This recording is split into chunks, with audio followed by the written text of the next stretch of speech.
வணக்கம். Welcome to கதை திரட்டு. இந்த வீடியோவில் நம்ம என்ன கதை கேட்க போகிறோம்னா, எழுத்தாளர் PVR அவர்கள் எழுதிய மிலாட் கதையின் 5வது பகுதி. நம்ம சேனலை இதுவரைக்கும் சப்ஸ்கிரைப் பண்ணாதவங்க சப்ஸ்கிரைப் பண்ணுங்க. பக்கத்தில் இருக்கிற பெல் ஐக்கானை கிளிக் பண்ணி ஆல்ங்கிற ஆப்ஷனை ப்ரெஸ் பண்ணுங்க. ஸோ தட் நம்ம போடுற கதைகளை உடனுக்குடனே நீங்கள் கேட்கலாம். வாங்க கதைக்குள்ளே போகலாம். தைலா சிரித்து கொண்டே நடந்தாள். தன்னை நன்றாக மட்டம் தட்டிவிட்டாள் என்ற எண்ணம் பிறந்தபோது கோபிக்கு ஆத்திரம் ஏற்பட்டது. தைலா மீண்டும் ராமாமிர்தம் சாம்பஸுக்கு வந்தபோது அங்கே ஸ்தூலமான சரீரத்துடன் ஒருவர் நின்று கொண்டே கேஸ் கட்டுகளை பரிசீலனை செய்து கொண்டிருந்தார். தைலாவை பார்த்ததும் கட்டுகளை மறந்து, என்னம்மா வேணும் என்று கேட்டார். சீனியர் ஜூனியர் 2 பேருமே இன்னும் வரலையா? இல்ல, உனக்கு என்ன வேணும்? வெங்கி அவளை அனுதாபத்துடன் பார்த்தார். என் பெயர் தைலா. ஓஹோஹோ, நீதான் CS 118 தைலாவா? நான் CS 118 தைலா இல்லை, நான் தைலா. தைலா சொல்லிவிட்டு சிரிக்க வெங்கி உடல் குலுங்க சிரித்தார். நாங்க இப்படித்தான் மிஸ் தைலா எங்க கட்சிக்காரர்களை ஞாபகம் வச்சுக்கிறது. அது கிடக்கட்டும், நீ எப்ப வந்த? இங்க மெட்ராஸ்ல எங்க தங்கி இருக்க? உட்கார்ந்து பேசு. தேங்க்ஸ். நான் CS 118 தைலா. நீங்க யாருன்னு தெரியலையே. அப்படியா சொல்ற? என்ன தெரியலையா? இல்ல. கணுக்காலுக்கு மேல நிக்கிற என் வேஷ்டியை பாரு, என்னுடைய சாதாரண சட்டையை கவனி, அதுக்கு மேல இந்த மங்கின கருப்பு கோட்டை பாரு, எல்லாத்துக்கும் மேல என் முகத்துல வழியிற அசடு, புத்தி விலாசம், தரித்திரம், திருப்தி எல்லாத்தையும் பாரு. அசடு, புத்தி விலாசம், தரித்திரம், திருப்தி ரொம்ப குழப்பமா இருக்கு. அப்படி குழப்பமா இருந்தா இந்த கலவை இருந்தால் அவன் ஒரே ஒரு ஆளாத்தான் இருக்க முடியும். அவன்தான் வக்கீல் குமாஸ்தா. பார்க்கறதுக்கு அசடு மாதிரி சாதுவா இருப்பான். ஆனா தொழிலெல்லாம் அத்துப்படி. எந்தெந்த கேஸ்ல என்னென்ன லா பாயிண்ட்டுகளை அள்ளி வீசணுங்கிறது அவனுக்கு தெரியும். அதுதான் மேதா விலாசம். கிடைக்கிற வரும்படி தரித்திரம். ஆனா நல்ல காரியம் செய்கிறோம். திருப்தி. இப்ப புரிஞ்சதா? புரிஞ்சது சார். எங்க இருக்க? மயிலாப்பூர்ல. சொந்தமா? இல்ல, ரயில் ஸ்நேகம். பாட்டியின் சிபாரிசில் அவளுடைய பிள்ளையின் வீட்டில். கேஸ் இன்னைக்கு வருமா? இப்பத்தான் ராகவன் ஃபோன் பண்ணான். ப்ரிலிமினரி ஹியரிங்க்கு வந்தது. நாளை வரை ஒத்தி போட்டிருக்கிறார்கள். நாளைக்காவது நடக்குமா? வெங்கி சிரித்தார். நான் எப்படிமா அதை சொல்ல முடியும்? எல்லா வக்கீல் கையிலும் ஜட்ஜு கையிலும் இருக்கிறது. எதுடா என் கையில் இருக்கிறது வெங்கி? திடீரென்று வந்த புது குரலை கேட்டு தைலா திடுக்கிட்டாள். வந்தவரை பார்த்ததும் அவள் அறிந்திராத மரியாதையும் மதிப்பும் மின்னலாக பிறந்தன. நமஸ்காரம் சார், நான் தான் தைலா, CS 118 என்றாள். உட்காருமா என்றார் வக்கீல் ராமாமிர்தம். இந்திய வெளிநாட்டு இலாகாவில் ஒரு அதிகாரியாகவோ, மாநில சர்க்காரில் உதவி காரியதரிசியாகவோ அல்லது கலெக்டராகவோ இருந்திருக்க வேண்டிய ராகவன் வெள்ளை பேண்ட்டும் கருப்பு கோட்டும் கவனம் அணிந்து ஹை கோர்ட்டில் விரைந்து கொண்டிருந்தான். காலையில் வந்ததும் வராததுமாய் சீனியர் வக்கீல் வேதநாயகம் கூப்பிட்டதில் இருந்து 1 மணி வரை அவனுக்கு ஓய்ச்சல் ஒழிவு இல்லை. ரெஜிஸ்ட்ரார் முன் ஒரு விண்ணப்பம், நேற்று முடியாமல் நீண்ட ஒரு வழக்கின் தொடர்ச்சி, ஒரு ரிட் மனுவில் 10 நிமிட வாதம், தைலாவின் கேஸில் ஒத்திவைப்பு, எல்லாம் முடியவும் மணி 1 அடிக்கவும் சரியாக இருந்தது. ராகவனுக்கு பசித்தது. சுட சுட ஒரு ரவா தோசையும் 4-5 இட்லியுமாவது தின்ன வேண்டும் என்று தோன்றியது. கருப்பு கோட்டையும் கவனையும் சாம்பஸில் வைத்துவிட்டு ஹோட்டலுக்கு செல்ல வேண்டும் என்ற எண்ணத்தில் அறைக்குள் புகுந்தான். ராமாமிர்தத்தை காணோம். வெங்கி ஏதோ கட்டை பிரித்து கொண்டிருந்தார். அந்த தைலா வந்தாளா? அவ கேஸ் நாளைக்கு ஒத்தி போட்டிருக்கு என்றான். வந்தாள், கொஞ்ச நேரம் காத்திருந்தாள். அப்புறம் சுஜா வந்தாள். அப்புறம் சுஜாவும் அவளுமாய் சேர்ந்து போனார்கள். லஞ்ச் டயத்தில் வருவாள்னு நினைக்கிறேன். இன்னொரு விஷயம், சுஜா உங்ககிட்ட ஸ்பெஷலா, ரொம்ப ஸ்பெஷலா சொல்ல சொன்னாள். என்ன? இன்னைக்கு காத்தால ஒரு கப் சேமியா பாயசம் சாப்பிட்டாளாம். அதில் எத்தனை ஸ்பூன் உப்பு அல்லது சர்க்கரை இருந்ததாம்? 10. உனக்கு எப்படி தெரியும்? அவளுடைய அப்பா ஒரு எக்ஸென்ட்ரிக். சுஜா ஏதோ பந்தயத்தில் தோற்றிருக்கிறாள். அப்பா தண்டனை கொடுத்திருக்கிறார். சரி சரி, வேறு விஷயம் ஒன்றும் இல்லையே. இப்போதைக்கு இல்லை என்றார் வெங்கி. எனக்கு 3 மணி வரை வேலை இல்லை. அந்த தைலா வந்தால் சீனியர் வீட்டு டிஃபனை கொடு. அவள் ஊருக்கு புதுசுன்னு நினைக்கிறேன். ஏதாவது ஹெல்ப் வேணும்னா கேட்க சொல். ஹைகோர்ட்டின் வெளிவாயிலை அவன் அடையவும் சுஜா எதிரே வரவும் சரியாக இருந்தது. ஹலோ சுஜா. சுஜா நின்றாள். இயல்பான புன்முறுவல் பூக்கும் முகம் திடீரென்று மாறியது. நீங்க ரொம்ப பெரிய மனுஷனாக போய்விட்டீர்கள். கரெக்ட். அதனால்தான் எல்லோரும் போகிற ஓட்டலுக்கு போய் கொண்டிருக்கிறேன். நீயும் வருகிறாயா? வரேன். வந்து தொலைக்கிறேன். உங்களுடன் வர வேண்டும் என்று என் தலையில் எழுதியாச்சே. இன்னும் எழுதலை. இப்பவும் மாற்றிக்கொள்ளலாம் என்று சொல்லி சிரித்தான் ராகவன். ஒரு விருந்துக்கு வருந்தி அழைத்தால் இப்படியா ஒருவர் மட்டம் தட்டுவார்? நான் என் கட்சிக்காரர்களை அம்போன்னு விட்டுட்டு வர முடியுமா? பேசிக்கொண்டே ராகவன் நடக்க சுஜா உடன் தொடர்ந்தாள். ஹோட்டல் கங்காவை அடைந்து பிரத்யேகமான ஒரு மேஜை 2 நாற்காலிகளை பிடித்து உட்காரும் வரை சுஜா பேசவில்லை. 2 சந்திரகலா, 2 வடை, 2 ஆனியன் ரவா ரோஸ்ட் என்று சிப்பந்தியிடம் கூறிவிட்டு ராகவன் சுஜாவின் முகத்தை பார்த்தான். சுஜா படபடவென்று 2 2 2ன்னு ஆர்டர் பண்ணீங்களே, என்ன அர்த்தம்? உங்களுக்கு பிடிச்சதைத்தான் நானும் சாப்பிடணுமா என்றாள். யார் சொன்னார்கள்? நீ உனக்கு ஆர்டர் பண்ணிக்கொள். என் பசியில் 3 சந்திரகலா, 3 வடை, 3 ஆனியன் ரவா ரோஸ்ட் என்று நான் சொல்லி இருக்கணும். நான் ஒன்று கேட்கிறேன், சரியான பதிலாக சொல்வீர்களா? I will try. தாலி கட்ட வேண்டிய தினத்தன்று பெரிய கேஸா வந்தது என்றால் என்ன செய்வீர்கள்? சிம்பிள், ரொம்ப சிம்பிள். அட்ஜர்ன்மெண்ட் கேட்பேன். சம்பந்தப்பட்டவர்களிடமெல்லாம் கெஞ்சுவேன். அப்பாடா என்று பெருமூச்செறிந்தாள் சுஜா. சுஜா, உனக்கு என் பதில் சரியாக புரியவில்லை. ஏன்? கேஸுக்கு அட்ஜர்ன்மெண்ட் வாங்க ஜட்ஜிடம் மட்டும்தான் கேட்க வேண்டும். சம்பந்தப்பட்டவர்களிடமெல்லாம் கெஞ்ச வேண்டும் என்றால் அது கேஸ் இல்லை. அப்போ எஸ். அழாதே, கண்ணிலே தழும்பி நிற்கிறது. அதோ சந்திரகலா வர்றது. ராகவன் சிரித்தான். சுஜாவால் எளிதில் சமாளித்து கொள்ள முடியவில்லை. காலையில் அப்பாவிடம் தோல்வி. இப்போது யாரை மடக்கி 2 கேள்வி கேட்டு உலுக்கி எடுக்க வேண்டும் என்று நினைத்தாளோ அவனிடம் தோல்வி. திடீரென்று ஒரு எண்ணம் அவளுள் உதித்தது. நிலைமையை சுமூகமாக்க ஒரே ஒரு வழிதான். ராகவனிடம் பேச்சு கொடுத்து சிக்கிக்கொள்ளக்கூடாது. அவனை வாய்விட்டு சிரிக்க வைக்க வேண்டும். அவளுடைய மனதில் என்ன திட்டம் உருவாகி கொண்டிருக்கிறது என்பதை அறியாத ராகவன், சுஜா, நீயும் என் கிளையண்ட் தைலாவும் எங்கே போனீர்கள் என்று கேட்டான். அவள் ஒரு நல்ல பெண், பாவம், உங்கள் கட்சிக்காரி என்றாள் சுஜா. நான் கேட்ட கேள்விக்கு சம்மந்தமில்லாத பதில். நானும் அவளும் எங்கேயோ போவோம். ராகவன் சிரித்தான். நீ ஒரு அட்வொகேட், நினைக்கவே பரிதாபமாக இருக்கு. ஒய்? ஏன்? தைலா என்னுடைய கட்சிக்காரி. அவள் வாதி, நீ பிரதிவாதியின் வக்கீல். பிரதிவாதியின் வக்கீல் வாதியின் வக்கீலுக்கு தெரியாமல் வாதியுடன் தொடர்பு கொண்டால் அந்த தொடர்பை பற்றி கேள்விகள் எழலாம். வழக்கை தம் பக்கம் சாதகமாக்க பிரதிவாதியின் வக்கீல் முயல்கிறார் என்று நான் புகார் செய்தால் உன் தொழில் கௌரவம் எல்லாம் என்ன ஆகும்? யோசித்துப் பார். விளையாட்டு வினையாகப் போகிறதோ என்று ஒரு கணம் பீதியுற்ற சுஜா அடுத்த கணமே ராகவனுடைய கண்களில் பிரதிபலிக்கும் விஷமத்தை புரிந்து கொண்டாள். இன்னிக்கே இப்போதே புகார் கொடுங்கள். உங்களுக்கும் என் கட்சிக்காரர் மிஸ்டர் கோபிக்கும் உள்ள தொடர்புகளை எல்லாம் அப்பளத்தை வெயிலில் போடுற மாதிரி ஒவ்வொன்னா போட்டு காட்டுறேன். Okay, you win. நான் தோற்றேன். அவன் கை அலம்பிவிட்டு திரும்புவதற்குள் சுஜாவின் திட்டம் நிறைவேறியது. ராகவன் திரும்பி வரும்போது சுஜா எதிர்பட்டாள். ராகவன் மீண்டும் உட்கார்ந்தான். சுஜாவுக்கென்று வைக்கப்பட்டிருந்த காஃபி கண்ணில் பட்டது. அவன் மனதிலும் திடீரென்று ஒரு எண்ணம் உதயமாகிறது. சுஜா என்றுமில்லாத புன்னகையுடன் வந்தாள். தோசை ஏ கிளாஸ் என்றாள். இந்த ஓட்டலில் காஃபியும் ஏ கிளாஸ் தான். குடிச்சாச்சா என்றாள். ஓ எஸ். நன்றாயிருந்ததா? ஓ எஸ்.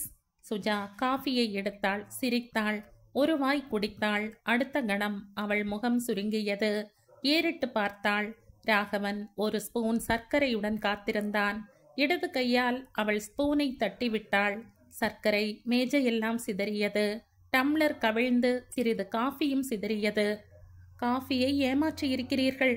சத்தியமாக இல்லை. என் காஃபியில் பாதி இன்னும் அப்படியே இருக்கு என்றான் ராகவன். ஒரே சர்க்கரை, இது உங்கள் வேலை. I accept. என் காஃபியில் ஏன் இவ்வளவு சர்க்கரை? உன் வேலை. சுஜா சிரித்தாள். ஆனால் Suja, you are a fool. ஏன்? சர்க்கரை போட்ட, நன்றாக கலக்கவில்லை, எல்லாம் அடியிலேயே தங்கிவிட்டது. ஆனாலும் கொஞ்சம் தித்திப்பா இருந்தது. அந்த தித்திப்பை அடக்க ஒரு ஸ்பூன் சர்க்கரையை வாயில் போட்டுக்கொண்டு குடித்தேன். சரியாக போய்விட்டது. ஆனால் உன் காஃபியில் சர்க்கரை எல்லாம் நன்றாக கலந்திருக்குமே. சுஜா கலகலவென்று சிரித்தாள். You are correct, but I am not a pool என்றாள்.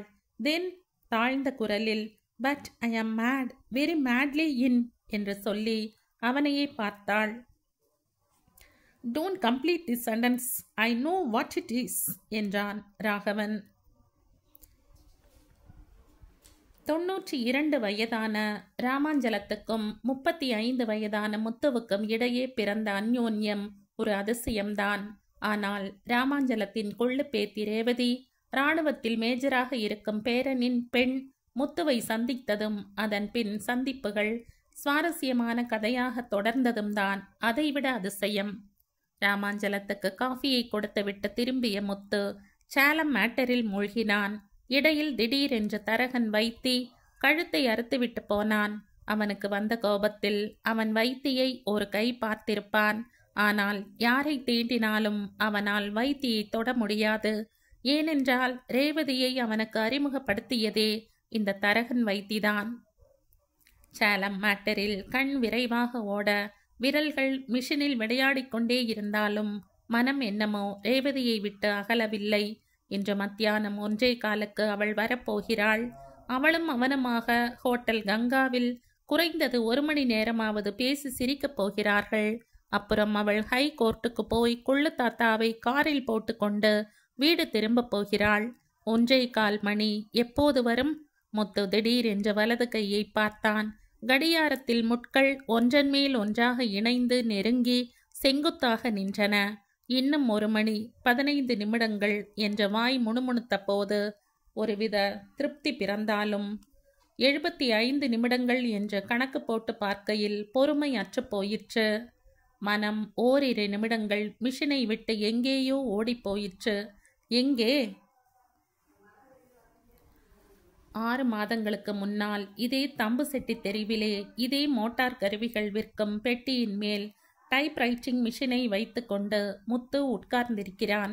திடீரென்று வாட்ட சாட்டமான ஒரு பெண் உடலின் வாளிப்பு கண்ணையும் மனதையும் கவ்வி இழுக்க காரில் இருந்து இறங்குகிறாள். அப்படி இறங்குகையில் புடவையின் கரையும் அதனுடன் உறவாடி இணைந்த உள் பாவாடையின் விளிம்பும் சற்றே உயர்ந்து செல்ல கால் தெரிகிறது.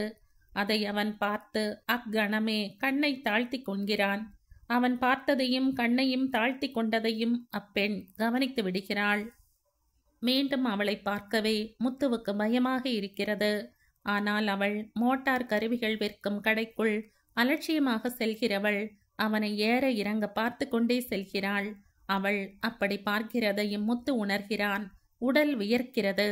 5 நிமிடங்கள் சென்றிருக்கும். கடையின் மேனேஜரின் குரல் அவனை அழைக்கிறது. கடைக்குள் வந்தவளின் கணுக்காலை பார்த்தது குற்றமாக போய்விட்டதோ என்ற பயம் அவனை கவ்வ அவன் எழுந்து செல்கிறான். முத்து, என்ன சார்? ஒரு ஸ்மால் ஹெல்ப் என்ற மேனேஜர் ஆரம்பித்தால் அதற்கு ஒரே ஒரு அர்த்தம்தான் உண்டு. நான் ஒரு 10 நிமிடம் வெளியே போய்விட்டு வருகிறேன். அதுவரையில் கடையை பார்த்துக்கொள் என்பதுதான். வெளியே போகிறீர்களா? ஆமாம், 10 நிமிஷம். பார்த்துக்கிறேன் சார். முத்து மூச்சை அடக்கிக் கொள்கிறான். கம்பீரமாக நிற்கும் பெண்ணின் பக்கம் கூட மூச்சு காற்று செல்லக்கூடாது என்கிற பயம். நீங்களும் என் கூட வரீங்களா? மேனேஜர் கேட்கிறார்.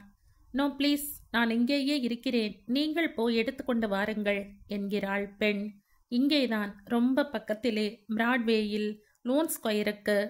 என்னால் நடக்கவும் முடியாது, காரை ஓட்டவும் முடியாது. சரிங்க, நான் ஓடி போய் வருகிறேன். முத்து, நான் வரேன். இந்த அம்மாவுக்கு ஜில்லுன்னு குடிக்க ஏதேனும் வாங்கி கொடு. மேனேஜர் போகிறார். முத்து நிம்மதியாக ஒரு பெருமூச்சு மனமாற உதிர்க்கிறான். நல்ல வேளை, குற்றப்பத்திரிகையை யாரும் படிக்கவில்லை. இருந்தாலும் அவளை ஏறிட்டு பார்க்க அவனுக்கு தெம்பு வரவில்லை. 2-3 நிமிடங்கள் கடையில் அமைதி. நல்ல வெயில். பெண்ணின் குரல் கேட்கிறது. ஆனால் முத்து அதை ஆமோதிக்கவோ மறுக்கவோ இஷ்டப்படவில்லை. மிஸ்டர், எஸ், நல்ல வெயில்னு சொன்னேன். அவள் பேசிய விதமும் குரலில் அலட்சியமும் அவனுடைய ரோஷத்தை தட்டி எழுப்புகிறது. முதலாக அவளுடைய முகத்தை ஏறிட்டு பார்க்கிறான். So what? பதுங்கி பாயும் முத்து தனக்கு சரியான எதிராளி என்று அவள் நினைத்திருக்க வேண்டும். ஜில்லுன்னு குடிக்க அவள் இழுக்கிறாள். தோ அந்த பானையில் தண்ணி ஜில்லுன்னு இருக்கு. விளாமிச்சை வேர் போட்ட தண்ணி. தண்ணியை யாரும் வாங்கி கொடுக்க மாட்டார்கள். மேனேஜருக்கு என்ன, அவர் பாட்டுக்கு சொல்லிவிட்டு போய்விடுவார். கழுக்கென்று சிரிக்கிறாள் அந்த பெண். இது அவள் பிரயோகிக்கும் புது ஆயுதம் என நினைக்கிறான் முத்து. மீண்டும் ஏறிட்டு பார்க்கிறான். இப்போது கண்கள் சந்திக்கின்றன. இருவரில் ஒருவரும் கண்ணை தாழ்த்தி கொள்ளவில்லை. நீங்க ஒரு டைப்பிஸ்டா? போஸ்ட்மேனை பார்த்து போஸ்ட்மேனான்னு கேட்குற மாதிரி இருக்கு. மீண்டும் சிரிப்பு. நான் ஒரு பைத்தியம். நீங்க தான் ஜாதிக்காய் பெட்டி மேல ஒரு உடைசலை வச்சுக்கிட்டு சத்தம் எழுப்பிக்கிட்டு இருக்கீங்களே. சத்தம் எழுப்புறேன், ஆனா இன்னொரு வாட்டி உடைசல்னு சொல்லாதீங்க. பழைய காலத்து மெஷின், அண்டர்வுட். எங்க வீட்டுக்கு வாங்க, சித்தப்பா கிட்ட 3 மெஷின் இருக்கு. எல்லாம் புதுசு, புத்தம் புதுசு. ரெமிங்டன், ஹால்டா, ஆலிவெட்டி. இப்போது முத்து கழுக்கென்று சிரிக்கிறான். ஏன்? ஆலிவெட்டி இத்தாலிய மிஷின். அந்த கம்பெனி இந்தியாவை விட்டு போய் 10 வருடங்களுக்கு மேல் ஆகிறது. So what? என் அப்பா ரோமிலிருந்து வாங்கி கொண்டு வந்தார். வாங்கினால் இந்தியாவிலே தான் வாங்கணுமா? Okay, you win. I always do. இப்போ வின் பண்ணினதற்கு ஜில்லுன்னு சிரித்து கொண்டே இழுத்தாள். தோ பானை தண்ணி, விளாமிச்சை வேர். முத்து சிரிக்கிறான். Again you win. அடுத்த 2ஆம் நிமிடம் ஃபேண்டா ஜில் என்று வருகிறது. உங்களுக்கு செலவு ஒரு 50 பைசாவுடன் போகட்டும். அவள் ஸ்ட்ராவை அழகாக உதடுகளில் வைத்து குடிக்கிறாள். உதடுகளில் இளம் சிவப்பு சாயம். ஏற்கனவே முகத்தில் இருந்து எடுத்த சிவப்பு ஃப்ரேம் கண்ணாடி இடது கை விரல்களில் தொங்குகிறது. முத்துவின் உயரம் 5 அடி 6 அங்குலம். இன்னும் 1 அங்குலம் உயரமாக அவள் நிற்கிறாள். முழங்கைக்கு கீழே மாநிறம் முழுமுழுவென்று கண்ணை அள்ளுகிறது. அவள் மூச்சு விடுகையில் மார்பகம் விம்மல் சிவப்பு சில்கை தள்ளுவது போல தெரிகிறது. அவன் தன்னை எடை போடுவதை அவள் பார்த்து ரசிக்கிறாள். என் உயரம் 5 அடி 7 அங்குலம். என் அப்பா நல்ல உயரம். வெயிட். முத்து சிரிக்கிறான். இந்த கேள்வியை வீர ரசத்துடன் கேட்கிறானா, ஹாஸ்ய ரசத்துடனா? 60 கிலோகிராம். ஆனால் நான் குண்டு இல்லை. ஒரு ரவுடியை நான் கன்னத்தில் அடித்த அடியில் 2 கடவாய் பற்கள் உதிர்ந்திருக்கின்றன. என் பற்கள் ரொம்ப ஸ்ட்ராங். இந்த தொழிலிலே என்ன கிடைக்கிறது? இன்கம் டாக்ஸா? இன்ஃபர்மேஷன். குடை ரிப்பேர்காரன் மாதிரிதான். நல்ல மழை பெய்தால் நல்ல வரும்படி.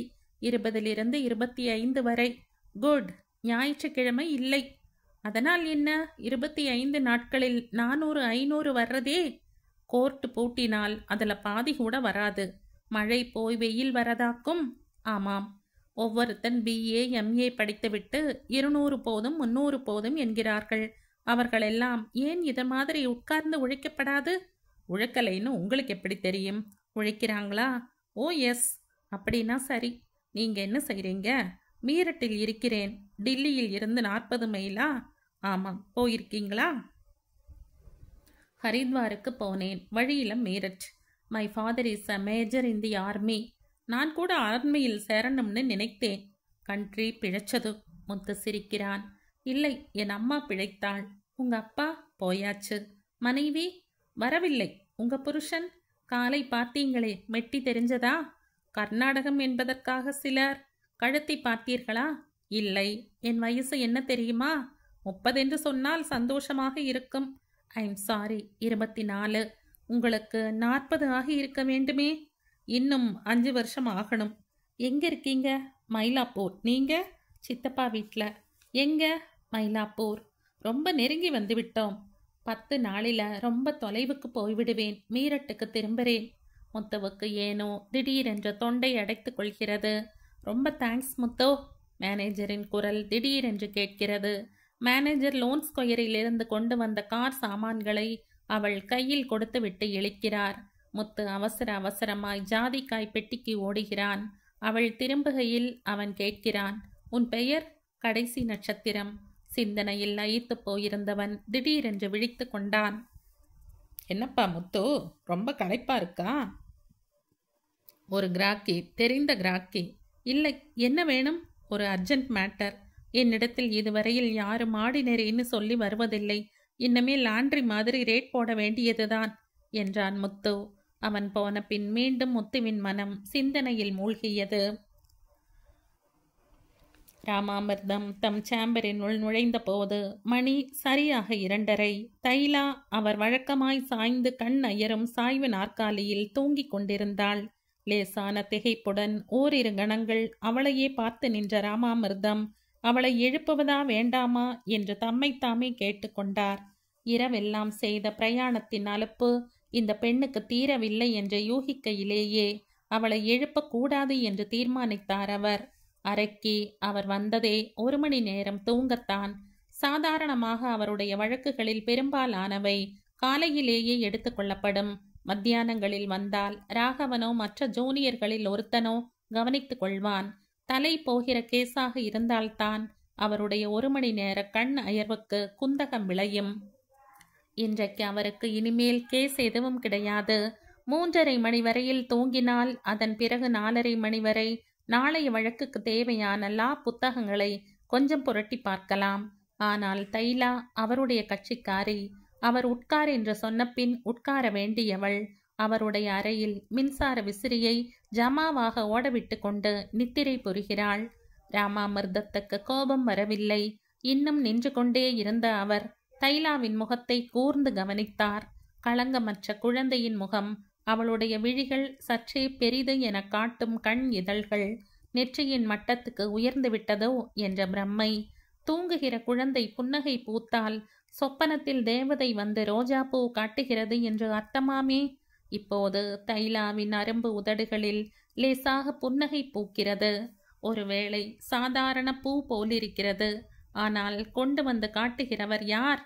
ராமாமிர்தம் இந்த சிந்தனையில் ஈடுபட்டு கொண்டிருக்கையிலேயே திடீரென்று தூக்கு வாரி போட்டாற் போல திகைத்து போனார். இந்த பெண்ணின் முகம், அதுவும் அவள் இடது புறமாக சாய்ந்து படுத்திருக்கையில் சுசியை கண்முன் நிறுத்துகிறது. இந்த பெண்ணின் வயதில் அவருடைய பெண் சுசீலா இவளைப் போலவேதான் இருந்தாள். இதே நெற்றி, பாதாம் கொட்டையை போன்ற மூடின கண் இதழ்கள், மூக்கு, உதடுகள் எல்லாம் பார்க்க பார்க்க படுத்து கொண்டிருந்தவள் அவருடைய கட்சிக்காரி CS 118 வாதி. கோயமுத்தூரிலிருந்து வந்திருக்கும் சாதாரண பெண். வருடங்களுக்கும் சாதாரண பெண் என்று தோன்றவில்லை. அவருடைய பெண்ணே 9 வருடங்களுக்கு முன் பூனா அருகே ஒரு மலையில் எரியும் விமானத்துடனே சேர்ந்து எரிந்து கரியும் சாம்பலுமான பெண்ணே இப்போது மறுபிறவி எடுத்து இங்கே அவருடைய அறையில் அவருக்காக காத்து கொண்டிருப்பதாக தோன்றியது. அவருடைய பிரம்மையின் தீவிரத்தில் தம்மையே மறக்கும் நிலைக்கு கூட வந்துவிட்டார். ஆனால் அவரையும் அறியாமல் உடல் நகர்ந்து நாற்காலியில் உட்கார்ந்தது. 1963 சுப்ரீம் கோர்ட்டில் ஒரு ரிட் மனு விஷயமாக பேசிவிட்டு பம்பாயில் இருக்கும் பெண் சுசீலாவையும் பேரன் முரளி பேத்தி ரூபாவையும் பார்த்துவிட்டு சென்னைக்கு திரும்பலாம் என்று திட்டம் தீட்டியிருந்தார் ராமாமிர்தம். மாப்பிள்ளை இறக்குமதி ஏற்றுமதி ஸ்தாபனத்தில் ரூபாய் 1360 1600 கிரேடில் பணியாற்றி கொண்டிருந்தான். திட்டத்தை உடனடியாக பெண்ணுக்கு அறிவிக்க எண்ணிய அவர் போனில் மாப்பிள்ளையை அழைத்தார். மாப்பிள்ளை சொன்ன செய்தி சந்தோஷத்தையும் அதே சமயத்தில் வருத்தத்தையும் உண்டாக்கியது. மறுநாள் காலை விமானத்தில் சுசீலா தன் நாத்தனார் பெண் கல்யாண நிச்சயதார்த்தத்துக்கு சென்னைக்கு போகிறாள் என்றும் காரியாலய கெடுபிடி காரணமாக தான் பம்பாயிலேயே இருக்கப் போவதாகவும் மாப்பிள்ளை சிவம் சொன்னான். தம் பெண் சென்னைக்கு வருவது பற்றி பூரித்த ராமாமிர்தம் 2 வயது ரூபாவை தோளில் போட்டுக்கொண்டு அவளுடன் கொஞ்சி விளையாட முடியாமற் போகிறதே என்று வருத்தப்பட்டார். பம்பாய் பிரயாணத்தை ரத்து செய்துவிட்டு இரவு விமானத்தில் ஏறி அதிகாலையில் சென்னைக்கு வந்த அவர் தூக்கத்தின் சுமை அழுத்தவே படுக்கையில் விழுந்தார். சுமார் 9 மணிக்கு அவர் விழித்த போது தூக்கத்தின் சுமை விலகி போயிருந்தது. ஆனால் புது சுமை, என்றுமே விலக்க முடியாத துக்க சுமை அவருடைய இதயத்தில் ஏறி உட்கார்ந்தது. பம்பாய் விமானம் பூனாவுக்கு அருகே ஒரு மலை முகட்டில் மோதி தீப்பற்றி 36 பேர்களையும் தன்னில் ஒடுக்கிக் கொண்டு அழிந்தது. அந்த 36 பேர்களில் சுசீலாவும் ஒருத்தி. ராமாமிர்தத்துக்கு 3 பெண்கள் பிள்ளைகள் கிடையாது. ஆனால் கடைசி பெண்ணான சுசியை அவர் பிள்ளையாகவே பாவித்தார். மற்ற 2 பெண்களுக்கும் அவர் மீது கொஞ்சம் மனத்தாங்கலும் சுசி மீது பொறாமையும் உண்டு. அம்மாவின் வைர நெக்லஸையும் வைர வளையல்களையும் சுசிக்கு கொடுத்துவிட்டு அவர்களுக்கு வெறும் தங்க நகைகளைத்தான் அப்பா கொடுத்தார் என்று அவர்களுக்கு கோபம். சுசிதான் அவருடைய செல்ல பெண். நாளைக்கு அப்பாவின் சொத்து முழுவதுமே அவளுக்குத்தான் போகப் போகிறது என்றெல்லாம் அவர்கள் பேச ஆரம்பித்தார்கள். 2வது பெண் கோமதி வெளிப்படையாகவே சொல்லி காட்டிவிட்டு அப்பா கொடுத்த காசு மாலை இல்லாமலே தன்னால் வாழ முடியும் என்று அதை திருப்பி கொடுத்து விட்டாள். மூத்த பெண் கொஞ்சம் லௌகீகம் தெரிந்தவள். தன் அதிருப்தியை வெளியே காட்டினால் நாளைக்கு கிடைக்கக்கூடியது கூட கையை விட்டு போய்விடுமோ என்று பயந்து வாய்க்குள் முணுமுணுத்து கொண்டாள். ஆனால் அவருடைய செல்ல பெண், அவருடைய நெஞ்சின் வைர நெக்லஸ் கரியாகி போனாள். வைரமும் கரியும் விஞ்ஞானத்தில் ஒன்றுதான். அது வாழ்க்கையிலும் ஒன்றாகி ராமாமிர்தத்தின் இதயத்தில் ஒரு ஆறாத புண்ணை உண்டாக்கியது. சுசியை அவரால் என்றுமே மறக்க முடியவில்லை. புடவையை இழுத்து போர்த்தி கொண்டு கழுத்து தாங்க முடியாத சுமையில் நகைகளை பூட்டி அகன்ற நெற்றியின் குங்குமமே ஒரு தனி ஒளியாய் பிரகாசிக்க, பெண்மையின் பண்புக்கேற்ற நிதானத்துடன் காட்சியளிக்கும் மனைவியின் ஓவியத்தை ஹாலில் பார்க்கும் போதெல்லாம் அம்மனைவி அவருக்கு அளித்த கடைசி நன்முத்து அவர் முன் தோன்றும். அவருடைய கண் இதழ்கள் கனத்து கன்னங்களில் 1-2 முத்துக்கள் உருண்டோடும். தினம் இவ்வாறு அவருடைய நெஞ்சை பிழிந்த சுசி பகலில் போட்டோவிலும் இரவில் சொப்பனத்திலுமாக காட்சி தந்தாள். நொறுங்கிய விமானம் மீண்டும் ஒன்று சேராது, கருகிய உடல்கள் மீண்டும் தழைத்து உயிர் பெறாது என்று அவருக்கு தெரிந்தும் அப்படி ஒரு அற்புதம் நடக்கக்கூடாதா என்று அவருடைய மனம் கேவியது.